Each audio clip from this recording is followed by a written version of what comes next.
Hey, what's up everybody? Jake here and welcome to the hobby. I just want to start off by saying I was wrong, okay? If you've ever watched my videos, you can always say that I'm more on the skeptical side. When things are popping off really hard, I'm leaning more on the safe side and saying, I don't know if that sounds right. And prices are absolutely still not making sense right now. Sensibility is thrown out the window, and that's actually very common when there is mania, when there is hype, and when there is a bubble. People lose their sense of rationality, and we can actually see that with some of the ridiculous sales numbers right now for graded Pokemon cards. Graded Pokemon cards is currently experiencing an absolute mouth-foaming mania. There are so many sales of cards that just do not make any sense at all. Sensibility has been thrown out the window when you look at what is currently being sold. First up, we got ourselves a black label McDonald's Pikachu. Really cool card. It's a black label, nice card. However, this card just recently sold for over $20,000. $20,000 for a free card that was given away at a Japanese McDonald's a couple weeks or a couple months ago. That's honestly ridiculous because there's probably 1 million copies of this McDonald's Pikachu. I was giving away copies of it left, right, and center, and we're giving away a copy of it on our own podcast, the Card Lounge podcast, because it's a really cool card and I think more people should get their hands on it. But $20,000 for a black label McDonald's Pikachu makes absolutely no sense.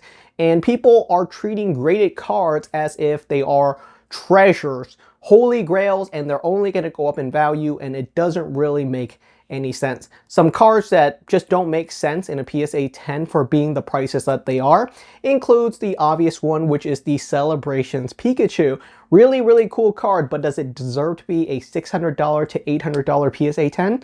Probably not, because it's a $5 raw card. And people say, oh Jake, people want a graded premium. Yes, but realistically, a 200x multiplier for a graded premium just makes zero sense to me.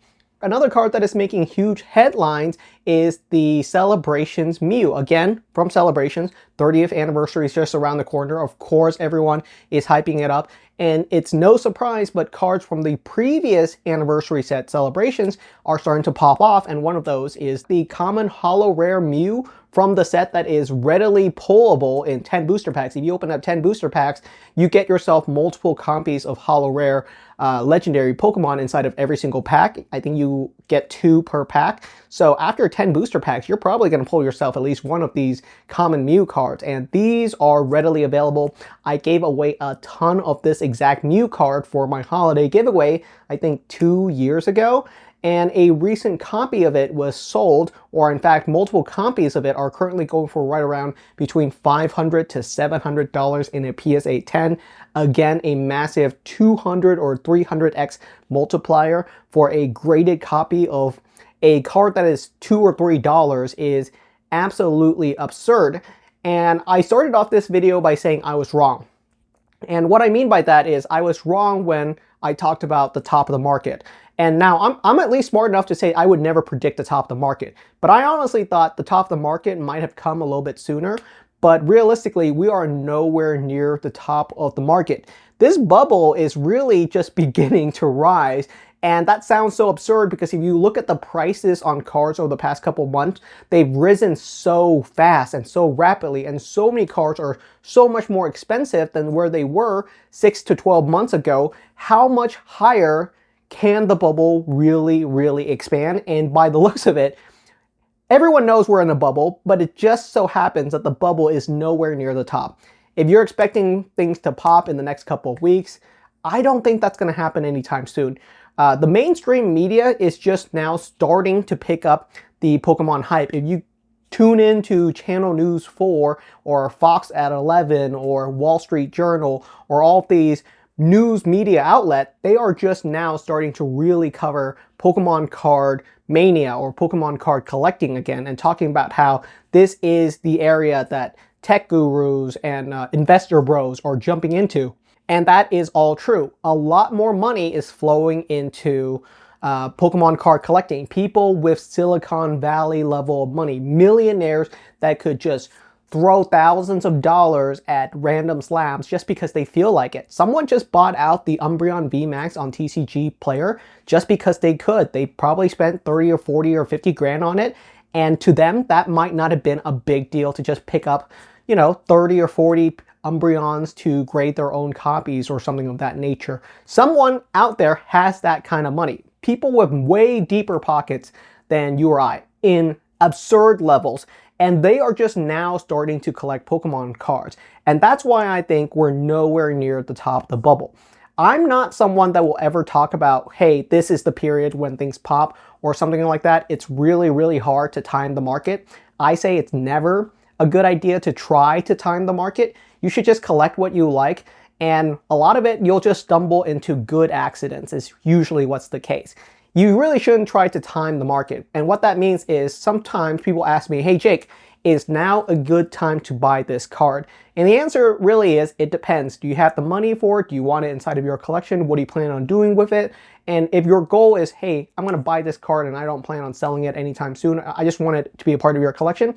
And this money is money that I can expend into these cards without racking up credit card bills or something like that, then yeah, you can be my guest, pick up those cards. But right now, people are seeing how quickly Pokemon cards climb, and they're racking up credit card debts to grade cards, and they're throwing a lot of money into starting a Pokemon rip and ship business or doing all kinds of crazy things. And I think a lot of these people might get burned down the line. I don't know who those people are. I'm gonna say that if it's you, it's very, very risky. It's extremely risky. I wouldn't recommend doing it. But the purpose of this video is really just to talk about the mania of Pokemon card collecting. We are just reaching mainstream hype. People who weren't really into the hobby or absolutely not even collectors. These are people that don't even collect sneakers or anything else. These are your mom and pops that get their news from the newspaper or Channel 11 News. These people are just now hearing about the Pokemon card hype. And that really does showcase that we are not at the top of the bubble just yet. If you're expecting things to pop right now, I don't think they are. Remind me though, this video could be absurdly outdated in 2 months when everything crashes and burns and we are now talking about $100 Destined Rival booster boxes again. I'm fine with that. I would happily be wrong. I would happily be wrong, and I hope everything gets cheaper. But as of right now, I don't think we're at the peak of the market yet. We're nowhere near close peak, and that's kind of absurd. It's absurd to think that with how much prices have climbed, we are still not at the top.